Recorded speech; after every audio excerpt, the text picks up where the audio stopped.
welcome back to a brand new episode of The Dry Dock with me, myself, of course, Mike number 1, and the delectable Mike number 2. How are you For the doing? Empire! For the Empire! For the Empire! Kapla. Perhaps Kapla. today is a good day today. It's a good day to fry. I had a delicious Or fry dye your this hair. morning. Yeah. I've been told not to anymore. Apparently it's gaudy. Yeah, it's just a little bit. Anywho, on a different note, we're going to be talking about the USS Excelsior. Excelsior! NCC 42037, aka most bettily known as the USS Excelsior. But once again, Fanhome decided to fuck something up. In this case, the registry and the name. Hey-ho. Oh, come on. It's not that bad. At least it's on the back of the ship where no one can see it. I know, and I have thoughts on it. Anyway, of course, we're going to break this down into our usual 3 sections. We're going to talk about the experience thus far and how shite Yodel are. And then we're going to talk about the magazine, and then we're going to talk about the model. So, experience for me, actually, really good. Arrived a day early again. The lovely lady who delivers my parcels from Yodel. See, I think this is where it differs. I don't have a Yodel van. Don't you? No. So you know how like Hermes or Every or whatever the heck they're now called is like a bunch of random people who just deliver shit in their car? Yeah. That's what my local Yodel driver is. So she's got a black 2009 Renault Clio. Renault Megane, with an exhaust that's half hanging off, and you can hear it driving down the road. Oh, so she's actually far more advanced than the average Yodel driver. Do you have a Yodel yokel? Is that what you're saying? Yes, I have a Yodel yokel, and she's great because I hear her coming a mile off, so I know when she's coming, and then I open up the doorbell feed for my doorbell, and then I wait for her to turn up, and then I go downstairs, and literally every single time I open the door before she even gets to ring the doorbell. So, good for you. How was your experience this time, Mike? Was it as wonderful as it was last month? I know you're on a mission with Yodel at the moment because of a non-Star Trek related parcel. I am. Put that to one side, dear sir. I am on quite the quest. At this rate, people are going to be opening up your packages, taking a shit in it, and then delivering it to your door. At least it will be delivered on time. What? Not to the wrong box? Are they on the wrong side of town? So, for those that know me or follow me or sleep in the hedge outside of my house, I have a new job. Therefore, I no longer have the ability to work from home. So this month, quite surprisingly, myself and Mike number 1, we both got the same message on the same day to say, congratulations, your ship has been dispatched. And I was like, brilliant. And then I was like, oh, I won't be at home. So I took steps to go, right, I won't get home till about 6 p.m. at night because I have to drive 35 miles home, traffic, blah, blah, blah, blah, blah. I will leave it at my local Tesco petrol station with a locker that I know, that is safe, that is covered in cameras. That's fine. As I'm driving home, I go past it. I can literally just swoop in my mighty green car, collect my Captain Picard, and swoop back out on the way home. Brilliant. So I went into, I waited for Yodel to go, good news! It's been dispatched. They now call me Michelle. Yes, Michelle. Perhaps that's it. It's Micah Michelle now from now on. I am not my mother. You are Michelle. You're Michelle number 2. I'm Michelle number 2. Speaking of number 2, back to Yodel. So I put in the app, right, please leave at this petrol station using these 3 words coordinates at this locker. I get the confirmation going, yep, we will leave it at the Tesco petrol station lockers for you. I thought, brilliant, I don't have to worry, I will crack on. Hang on, that's a shop, isn't it? Petrol lockers for you. Petrol lockers for, yeah. So just I cracked on with my day, and what seems to be a rare occurrence with Yodel. I get confirmation of a delivery. Congratulations, it has been delivered to your chosen location. I thought, brilliant! No longer will I have ships yeeted far and high into the sky to land on my bin. So I drive home and I go all the way to Tesco, and it's rush hour, okay? I've driven through 4 towns to get home, 4 rush hours. I get to Tesco petrol station. I grab my handheld telecommunications device. I get the barcode. I scan the barcode. I enter the code, and I get a boop boop. Package not recognized. What? Tap tap tap tap tap tap tap tap tap tap tap tap tap tap. Boop boop. Package not recognized. What?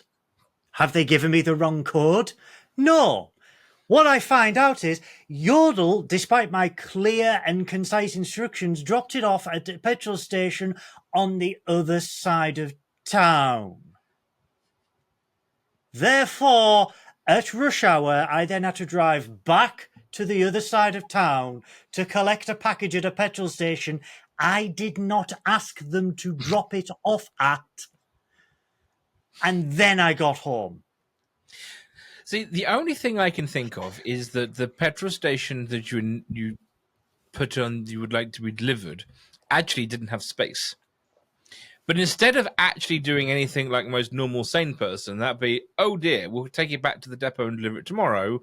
They just decided, fuck it, we'll just send it to another one. Or actually saying to the customer, hey, we've dropped it off at this petrol station. That's true. That you drive past to get to the petrol station that you thought your package was at. Now, hang on. The wrong petrol station, have you had stuff delivered there before? Not wrong, not accidentally, no. No, but I'm wondering if that's what it could be. It could be that you've selected to go to that one, but on your record or your account, it's had it as the previous one, and they've gone, well, we're going to deliver it there because that's where you've had it in the past. Either way, it's fucking wrong. It's crazy. It is so crazy. And then the legacy of Yodel has continued to torture me throughout the month, but we won't get into that. I have decided, though, that I think the vast majority of people who work at Yodel, they either share a singular brain cell between all of them, or they share a brain cell with pebbles on the side of the road. One of the two. I disagree. Oh. I think they share a singular hatred of me. Yeah, they just see goodwill and just think, he's reselling it.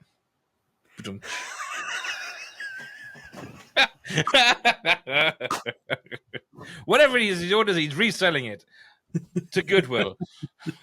Actually, I tell you what, when we go to Vegas, we need to go and find the Vegas Goodwill so I can get a picture of you outside the Vegas Goodwill. I actually went into a Goodwill in Northern just so California. I can say Goodwill's inside Goodwill. I asked, yes, I've made that meme. It's very funny. I also asked for a uniform, to which they politely declined. Bastards. Anywho, right. The magazine. The magazine! Oh, dear. No. We are going to be positive this month. How can I be positive when the first thing that I see on the cover is a pixelated Star Trek logo again? Right. I'm going to gloss over that, unlike this magazine, and I'm going to... To be fair to them, okay, I'll be really, really quick. The cover, pixelated. The inside cover, pixelated. The first page, stripy.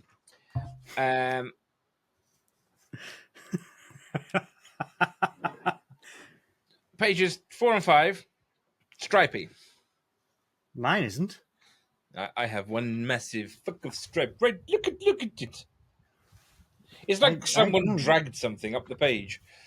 Yeah, you might be lucky. Beautiful. The next page is fine. Actually, the next page is quite good. And the rest of the pages are absolutely adequate. And I'm purely saying adequate. Now, on the side note, actually, this magazine is actually okay. The actual content of this magazine is it's really good. It's okay.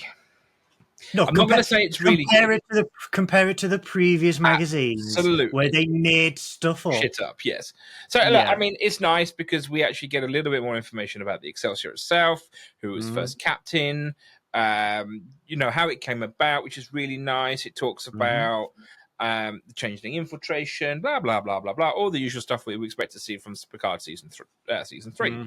The orthos are gorgeous. Yes. Beautiful. And then we kind of talk about designing the Excelsior 3. Now, once again, it is a Drexler Eves collab. It is the greatest collab of all. Why it's just so beautiful. And I think I was kind of on the right lines. So when you go through this and they talk about how it was designed and everything else, it does talk about how John Eves kind of kit bashed the Excelsior and the Enterprise E. Yes. And how it did very much look very much like the Enterprise E, and then actually kind of took a little bit of a step back and just stretched the Excelsior, essentially. Yeah, and what we also find as well is this was going to be the third ship to bear the name Excelsior as well, which was I was quite interested because I was like, "What's the second? Fourth? Oh no, hang on, no, it would be the fourth ship." Because you'd have the Excelsior A, B, C, so it'd be the fourth. Oh, yeah, because the NX 1000 was the yeah. So it was because that's the question a lot of Trekkies, a lot of ship Trekkies have. Why is the registry number so low on this ship? Because for those that don't have a life, hi. NCC 42037 for a new ship is extremely low. Like the Galaxy class started off at 7.2. Yeah. So this is older than the Galaxy class. This is, you know, by logic, this is about 50, 60 years old. I have some theories about this. Ooh. I have some thoughts, but not some theories. Why is it not the Excelsior C? I really don't know. Because it's all very well and good saying that the registry is really low because it's a 4.2, which it is, and I'm not. That's not without question. But why is this Excelsior just not the? It is NX 1000, isn't it? NX 2000. 2000. Sorry, yeah. So why is it not NCC 2000C?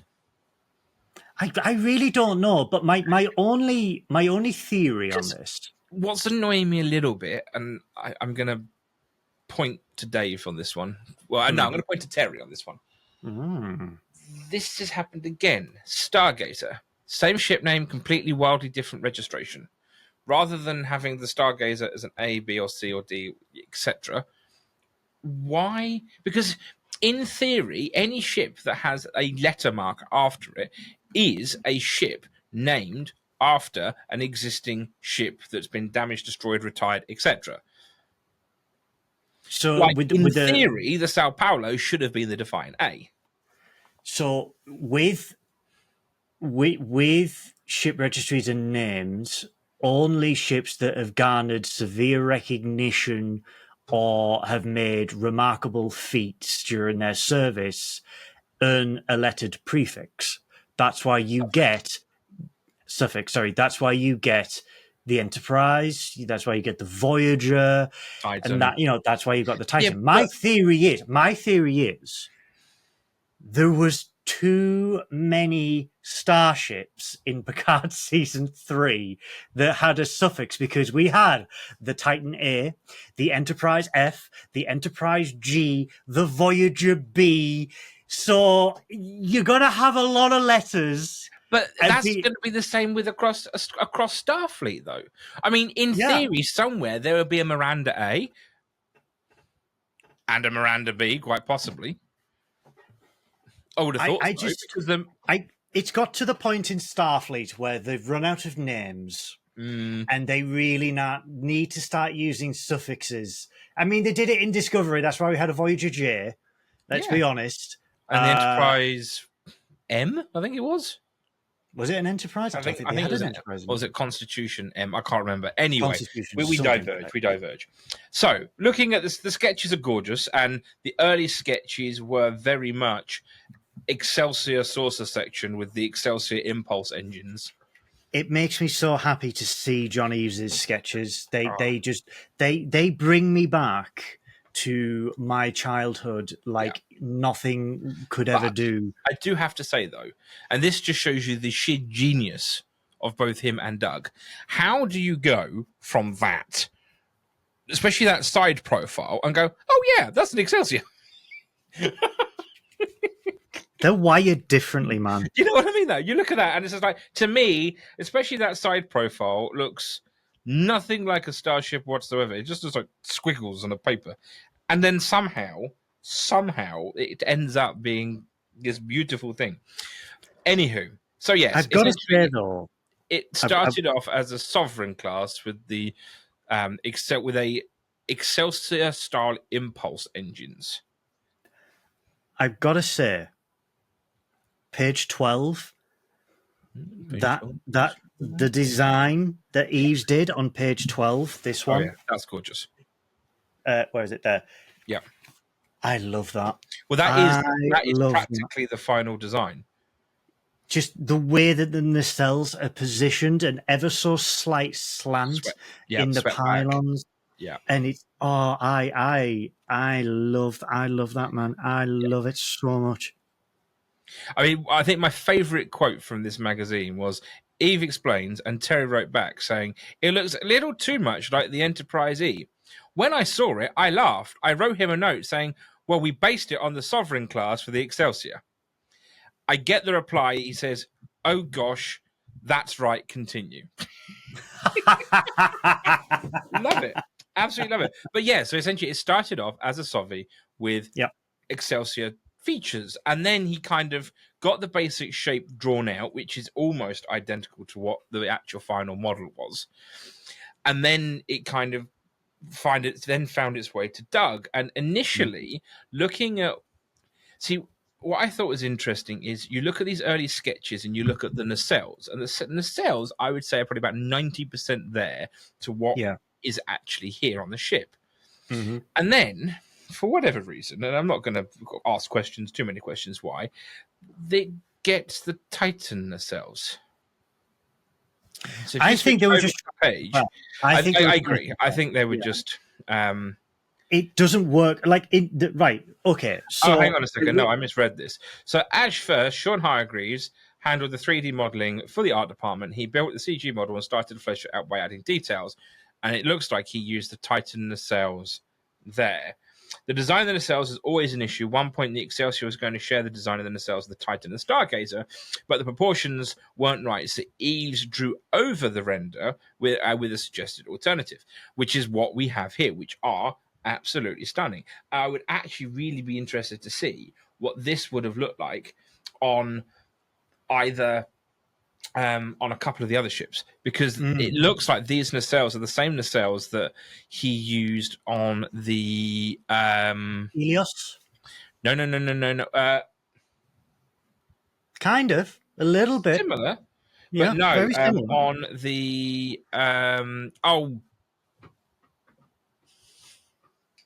what's it called? We've got a model of it coming up. That helps. Oh, poo. Hang on, bear with me. Hang on. I created a dedication plaque for it, and I happen to have that file. Where are we? D. The Gregory gene. There we go.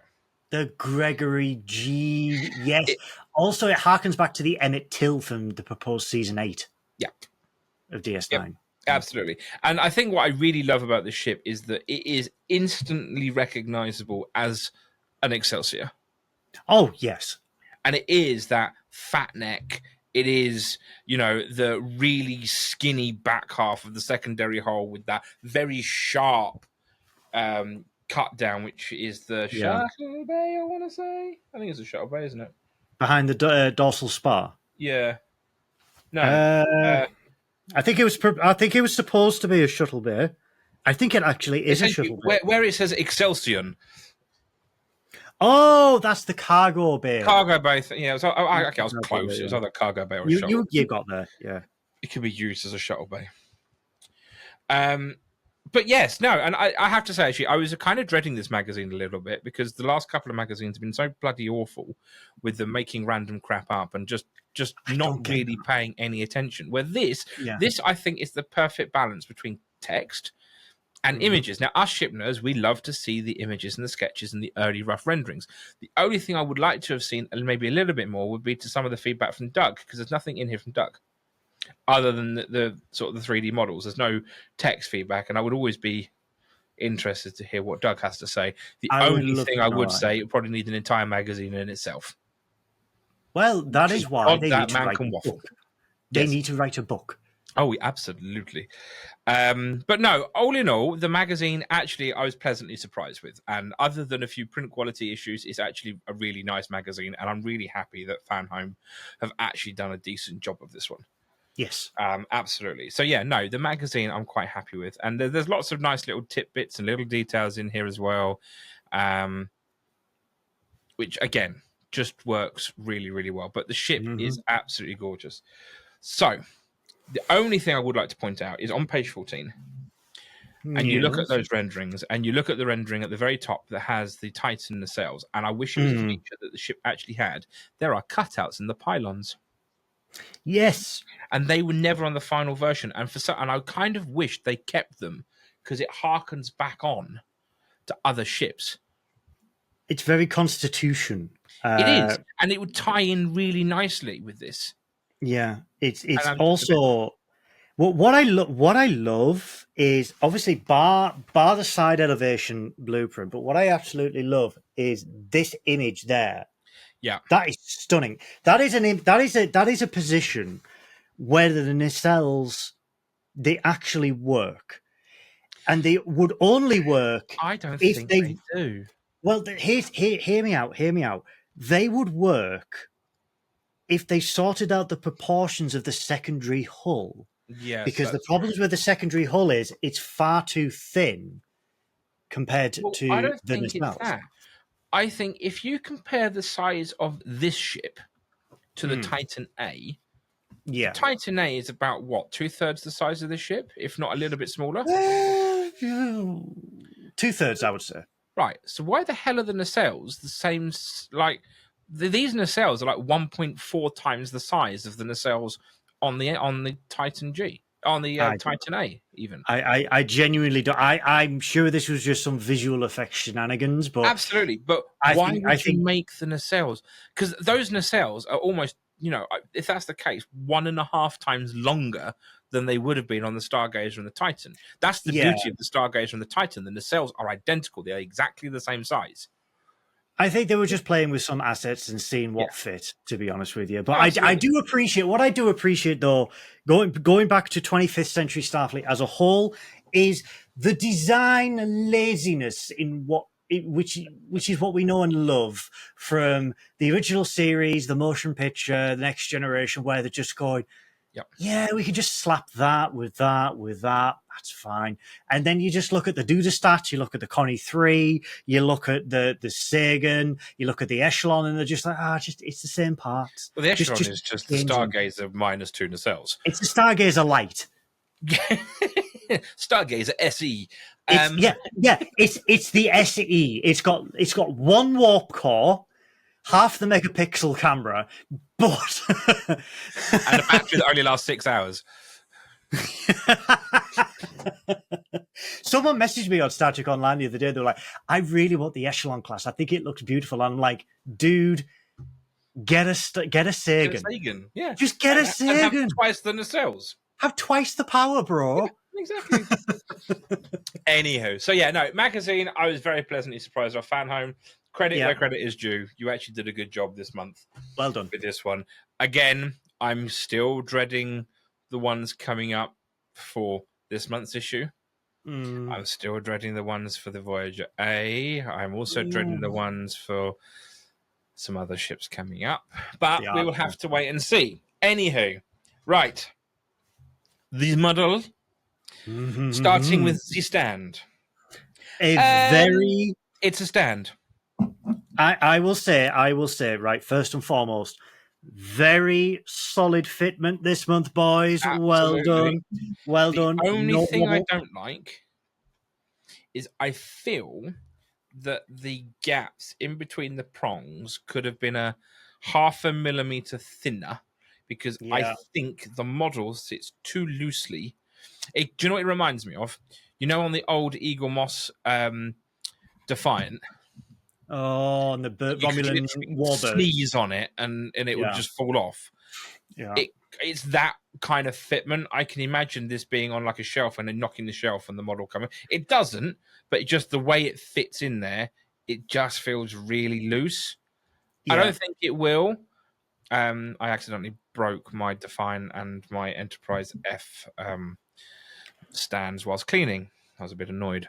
Oh dear. Yes, I need to source a new Defiant because I need to look at. I need to find a bloody Eagle Moss Enterprise D as well. I've noticed that the source is beginning to split. XL or regular? No, regular. I mean, it's Yeah. 11 years old. And Good luck trying to find one on eBay, by the way. They're $149. what for the original? Fuck off. No. Nope, nope, nope, nope, nope. So for the other show, we my boss, my manager, my boss, my overlord, he is looking for an Enterprise D to fill the void on the camera. Well, I've got one here on Best Choices UK, $39.89, and that's in the display box. Oh wow, 39.8. Oh wow, so There's one in the original box, you know, the plastic top one for 60. Wow. Okay, so it And must that's just on be eBay. America. Must just be America. But yeah, so as we were looking last night, it was $149 for an Eagle Moss, which is that big. And he ended up buying a Corgi one, which is about this big for half the price. Horrible. Or it would have been a Diamond Select one for about $350, or a Playmates, which was $85. I've got Insane. a couple of Enterprise D refits. The Andromeda Three class. nacelles. No, with three nacelles. All good things variant. Yeah. Yeah. But yeah, no, I need to try and find one because it's just like, that's really fucking annoying. It's almost like the middle part of the, because you can see the cracks all around the paint. Oh dear. So yes, anywho, so I need to go on the hunt for one of them, and then my Define, the nose is like super wobbly and just hanging on, and one of the nacelles is also beginning to detach itself. I think it's just been dropped too many times. The Defiant's got a droopy nacelle. Yeah. That's novel. The built into the ship. Is it literally flying itself apart? Quite literally. I mean, look. So, shit. Oh, you've got a wobbly deflector. And Oh, yeah, it's literally flew itself apart. I mean, also, look at the gap on that. Ooh. Yeah. But I mean, this is 11 odd years old, and it's fallen off of its stand more times than I can count because the stand is absolute shite. Yeah. Sorry, yeah. Sorry, Eagle Moss. You bust. Sorry, Eagle Moss. Right. Yes. Now, model. So yes, the stand is okay. I think it would do the job nicely for now. I don't think it's going to fall off. It is slightly positioning is good. I appreciate the positioning for this one. There we go. The only thing I don't like about, and actually to be fair, I can say that about nearly all of the stands, is how much horizontal movement there is. I feel like if they had just made the prongs a centimetre closer together, they would fit perfectly around the secondary hole, and you wouldn't have any horizontal movement. Because, it's like, if you look at that, look. Yeah. It is difficult to get them dead on. It's harder with ships with circular saucers, i.e. Titan. I think what makes it worse with this one is the Excelsior 2 has got the impulse engines there, which sort of prevent it from being firmly put in place. Yeah. But, anyway, stand aside, it's very front heavy. Oh, very good. Very good. Thank you. It is very front heavy, or top heavy, I should say. The saucer is a hunk of Let's do the test. Yeah. It is. Bearing in mind the entire saucer, and the entire saucer, including the impulse engines, is one piece of die-cast one piece of die-cast metal, and that includes the warp stabilizer in the middle and everything else. So it is very, very heavy. One of the design choices I hate with this ship, and it's purely down to the shape of the saucer, which, let's face it, is the Enterprise D flipped sideways. I don't like how curved the registry is. You don't like the curves? It's too close. It's too far in. It's very much like the Stargazer, I will admit. Yes, yeah. And that's just personal preference. But the actual model, it's minus the windows and some missing Aztecing. It's very nice. It is a very nice model. This pleasantly surprised me. So I was looking forward to it, but I wasn't excited about this issue because the models of the Excelsior, no matter who makes them, no matter how expensive the quality or anything like that, they're tiny. They're always tiny, or and because the ship itself is elongated, it's very narrow. So models always end up being fairly small. But for this one, I was pleasantly surprised because obviously the proportions of the secondary hull sort of give it a little bit more of a beef, and it gives the illusion that this is a heavy cruiser. It does, but based on the size, because let's face it, EGOMOS Fanhome, have done these based on length. Yeah. And nothing else. Yeah. Compare this to Helios. This is a shuttlecraft.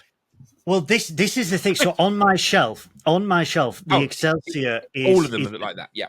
The Excelsior is positioned right next, so it's in between the Enterprise G and the Helios at the moment. I haven't had time to organize. I haven't had time to clean. So the house is a mess. However, so it's next to the Helios and the G at the moment. Two of the, the G's an XL. The Helios was just stupendously too big for what it is. But this is just itty bitty. And this is the thing, like the next couple of models that we're going to get, they're going to be roughly the same size as the Excelsior. Yeah. Yeah. And it's annoying because I kind of wish that this was double the size. Because if it was double the size, it would actually fit better in with the collection size-wise than it does now. But with that being said, there's still lots of fine detail on it. All of my windows are out of whack on the saucer. The transporter emitters and the RCS thrusters are all metallic as well. They are indeed. Really nice. Really, the only really gripe I do have is on the bottom of the saucer, big time, because where the transporter emitters are, they've just been painted on as a shape. Yeah. It doesn't actually have any of the detail, which I think is a missed opportunity there. Also, have you noticed something missing? The registry. Yeah. No registry. But is that... Hang on. Is that by design, or is that a mistake on Fanhome's? Let me check the authors. No, it's literally not on the authors either. It's a design decision then. Okay, then. So that puts that one. Okay, that's weird. Look, I don't understand it again, right? You've got I'm going to call it the bridge module with its forward window, and those windows on the side are practically perfectly aligned. Yet the rest of the windows on the saucer are way out of whack. I've got to the point now where I just wish they would stop putting indents in for the windows, because if it didn't have any indents in there for the window, no one would care. Yeah, because no one would know that they're slightly out of whack. So I just think, look, stop putting indents in for the windows unless you're going to match them up perfectly every time. But other than that, it's a really good looking ship. Lots of fine detail again. Warp field stabilizer is beautifully done as always. Somehow they managed to get those nailed every time. I just want to check something. Be right back. BRB. Yes. Aha. Oh God, we have an aha. It's the same. It is the same warp field stabilizer assembly unit as the Sagan class. Yes, they're all the same.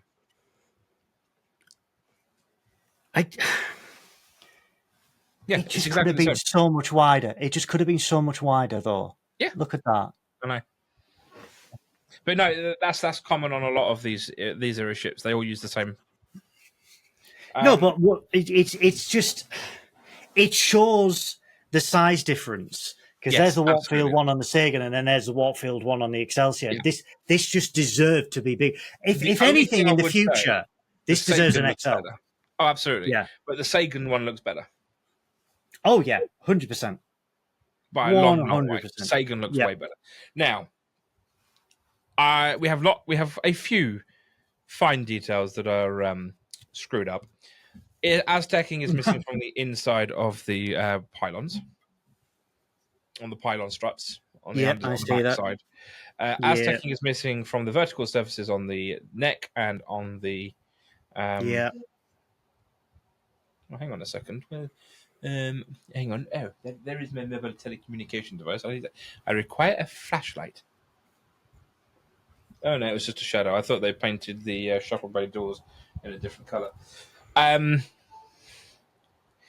But they forgot that, but somehow managed to paint the impulse engines.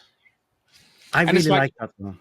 Yeah, but hang on. But my point is, if you can get in there and paint the impulse engines really well, like they have, and the Yeah. lower parts of those impulse engines grey, why can you put the Aztecing on?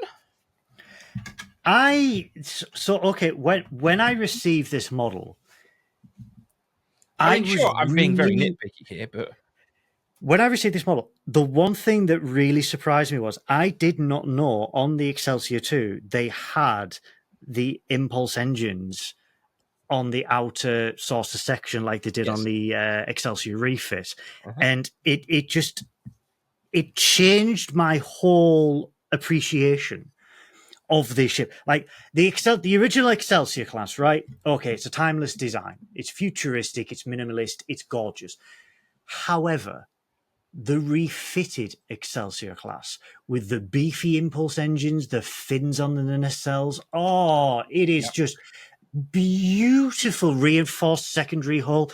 And I love the fact that they've looked at both and gone, hey, let's do away with the reinforced secondary hull. Let's do away with the fins, but let's just keep the extra impulse. And it's such a really nice simple thing. Yeah, such a simple thing, just balances the design. The only thing I will say I do miss, and it's actually featured on page 14. It's the fins. But I don't know if I think they've got removed, didn't they? We have the fins on the Excelsior class, and even Eves said that the fins were used on the Walker class as well. He repurposed the fins on the Walker class, and I was just like, this design would have complemented two fins, absolutely, either side of there. Yeah, no, I totally agree. But yeah, it's just once again, it's just the finer details just aren't quite right. And my next point is exactly that. We're missing Aztecing from the cargo bay door. We're missing one vital thing. Have a typo on the cargo bay door. Now, to give Fanhome credit, now I'm going to give them some credit here, where credit is due. Very early on, after shipments arrived, they put a message out to say, shit, we've screwed up. Somehow through QA, we have somehow got a typo that says the Excelsior. Now, they could have done a couple of different things. They could have said, anybody who wants to replace it with an Excelsior, we will happily swap it out for later this year. We will be remaking the model. Those who don't can keep it, but we'll give you some credit towards your next subscription. Yeah. Okay. They could have sent out a sticker. Yeah. With Aztecing on that. Yeah. You could have, or a couple of stickers, so people could have got it right the first time round, because a sticker would have only cost a few pennies. Yep. Or they could have just turned around and said, we are going to be remaking the model correctly, and everybody is getting a second model. And this surprised me. That they've done, and it has surprised me, and I wonder how much of a financial hit that's going to cost them. This surprised me, considering this is, in the grand scheme of things, this is such a small error. Yeah. This is a tiny error. Considering if you look back at the previous reviews, we've got the Helios in gold, Yeah. which should be grey or duck egg or whatever. Yeah. We've got orange impulse engines on the Titan and Enterprise and the Gs. G. Yeah. We've got missing Aztecing on the Sagan class, missing Aztecing on... We've got orange facade collectors on the G and the Titan as well. There are so many what I would say are way bigger mistakes. Because let's face it, it's so damn small that unless you've got really, really good eyes, you are never going to clock it. Unless you position your models like that. With a magnifying glass in front of it. You are never going to see it. And it shocked me because, I mean, I'm impressed that they're taking this course of action. But it sets a precedent. But it does set a precedent, and then people will go, so you did this for this model, why can't you do it for the G, the Titan, the Sagan, and the Echelon, not the Echelon, the Helios? And it's just, I don't know. I'm glad, but I'm also puzzled why they've done it at this point. Well, I'm wondering how the feedback made its way back. Because, I mean, let's face it, probably one of the few things that Paramount would not stand for at all would be something like this. And I'm wondering if somehow that found its way back to Paramount, and Paramount have reached out to Fanhome saying, you need to rectify this. You need to rectify this now. And the only way that they will accept it would be to redo the model. I mean, ironically, very ironically, in 2009, when Diamond Select released its first wave of the Enterprise B, the huge model of the Enterprise B, the secondary engineering hull marking said Starship U.S.S. Excelsior. And Diamond Select just went, here's a sticker if you want to do that. And they just left it. And it really goes to show, I mean, people dunk on Paramount. I dunk on Paramount. But if that's the case, it goes to show that they may be paying a little bit more closer attention to what merchandise is going out there, especially when we're getting to the 60th anniversary as well. Makes a bloody change. I'm just trying to zoom in because I can't quite read the word Excelsior on the saucer properly. Hang on. Time for old man mode. But I think it's just because I just think it's where the text is so bold and it is so close together. It does say Excelsior. It says Excelsior. Yeah, but it looks like to me, it looks like a D on the end of it or an A, but no, it is an R. It's just, I think it's where it's just where it's so damn small.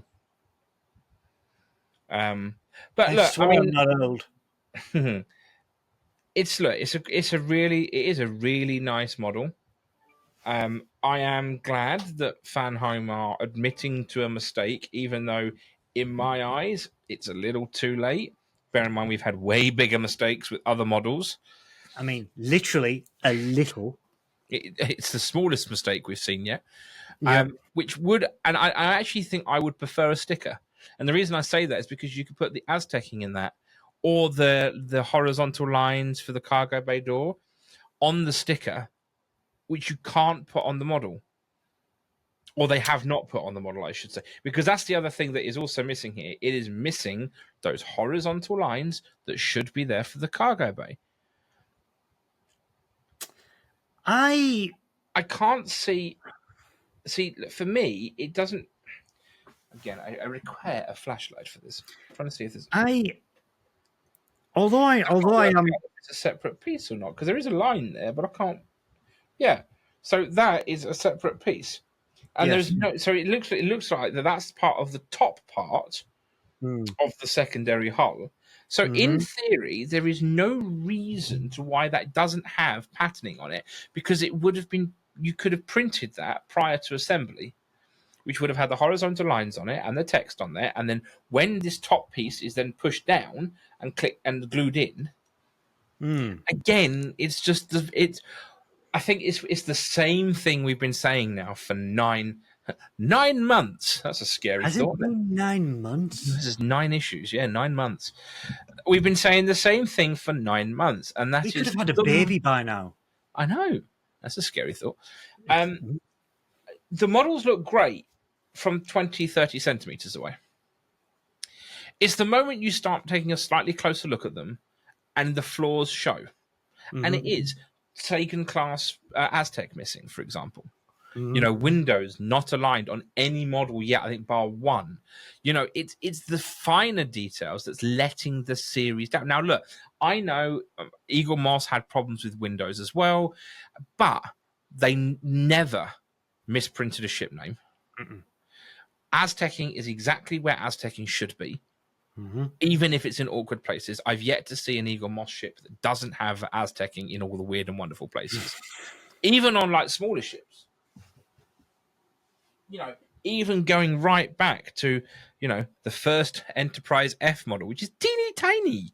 It has all of the really small details on it. And it has the Aztecing. Okay, the Aztecing on this is more of a fleck rather than an Aztecing, and that's because of the size of it. But it's still right. Yeah. And you can get really nice and close and look at all the little fine details. Whereas with this, you get really close and you look at all the really fine details. And to me, I just see, well, why is there loads of light grey paint around the warp field assembly?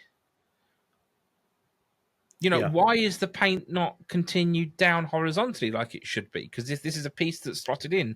Why is it not flowing down through the middle? Why does it just sit on the top? It's all of those details that I feel Fanhome just have not ironed out and have not got right. And I just don't understand why. We're not the only people that have been saying these things. This is the thing, right? The Excelsior 2 is going to be a study in how Fanhome tackle this feedback in terms of not just the name, but in terms of the way that the Aztecing is done, the way the paint scheme is done, and whether they would look at redoing them. And I'm pretty sure. Look, if someone said to me, right, we've redone the Titan, we fixed the impulse engines. If you bring in your original Titan, we will exchange it, or you can get this at a discount if you bought the original Titan or something like that. It just would be interesting to see if they did this, but just to start sending out replacement ships over something so, and I'm going to keep saying it, it's trivial, pointlessly trivial. Yep. It's like I said, it's a good thing, but it's also a questionable thing, and it opens the door to when you do get a serious issue with one of these models and you don't reissue it, you're going to get a lot of flack. Yeah, but again, I don't look. I saw a singular Facebook post about the fact it said Excelsior. Really? I only saw one. And then I saw a second one about a week later, which was the one from Fanhome. And it was only when I saw that I went, no, that can't be right. And I came up and looked at it and I went, shit, it did as well. Oh, well. I went, okay, yeah, it's a bit of a bummer, but it's in the silliest of places. It's right at the back of the model. You're never going to bloody see it because it's going to sit on a stand facing towards you anyway. Yeah. And it's like, yes, I get it, Fanhome. But again, I think a sticker would have sufficed. Mm-hmm. Rather than spending, let's face it, the cost on this is probably in the, I would say, low teens as a cost price for them. That's a lot of money if you've got to do 5,000 models or however many it's going to be. Yeah. But it's a good model. It just has flaws, and it has the same flaws as every other model in this series. However, I am pleasantly surprised by this model. I am pleasantly surprised. It's a gorgeous model, and I'm not taking away from that. All of the models are gorgeous, and I am so happy to have every single one of them in my collection. I'm just annoyed that the finer details are what get overlooked. And what is currently a good model for an extra 10p per model in manufacturing could be a phenomenal model. Yeah. And that's the difference. I agree. But hey, all in all, not bad. Mm-hmm. I have to say, yeah, this month's issue did give me a little bit of a surprise because, as I said, I was a bit apprehensive about what's happening with the magazine. I'm still a bit bummed that it's on the small side, but to be fair, it's to be expected with any Excelsior model. It's just it's a staple of the Excelsior class models. Always has been. Yeah, absolutely. Yeah. But look, all in all, I'm very happy and I'm very pleasantly surprised. Mm-hmm. Now then, we've seen the photos for next month's issue already, and make sure you like and subscribe this video, and make sure you click on that bell icon so you can hear us and find out what we have to talk about in the next issue or in the next video. Because if the photos are anything to go by, oh boy, it's gonna be a long one. It's gonna be a daunting task. Very, very clever. Thank you. Yes, Thank but you. I was more thinking about the number plate that comes in the box. Yeah, and I'm just so looking forward to traveling all around town trying to find out where my parcel will be delivered next month. Be like a Easter egg hunt for where is my box this week? Where's Yodel? Where's Yodel? Yes. Do you have to yodel to find Yodel? I tell you what, actually, purely out of curiosity, all of our American viewers and listeners, please put in the comments down below. Do you have these kinds of massive fuck-ups now that the US shipping has changed? I'd be pleasantly surprised to find out what the latest. It would be very interesting if they do have issues with shipping over there, or they just don't have as famously unreliable services. I think it's all UPS now, isn't it? Over there? I thought it was Was FedEx. it FedEx? I think it was FedEx. It's one of the courier networks. Let us know. Yes, let us know in the comments down below if you are having the same problems with last mile delivery that we are having here in the UK. So it's safe to say, I think 1 out of 9 is not a good track record. I can write a book over my issues. You could write an anthology. I could write an anthology and deliver it with more competency than Yodel. Exactly that one. Thank you, everyone, for listening and watching. Thank you for listening and watching. And remember, you can catch up with more of us at our website, CloneStarPod.com. At all of the socials, find us at CloneStar Podcast. And, of course, at our Patreon, patreon.com/CloneStar. Remember to like and subscribe to the video. Hit that bell icon so you get notified when we next upload. Coming later this week, we will have an episode of 10 Forward to talk about all things in Strange New Worlds. But until then, next time, live long and prosper. Go climb a Spock!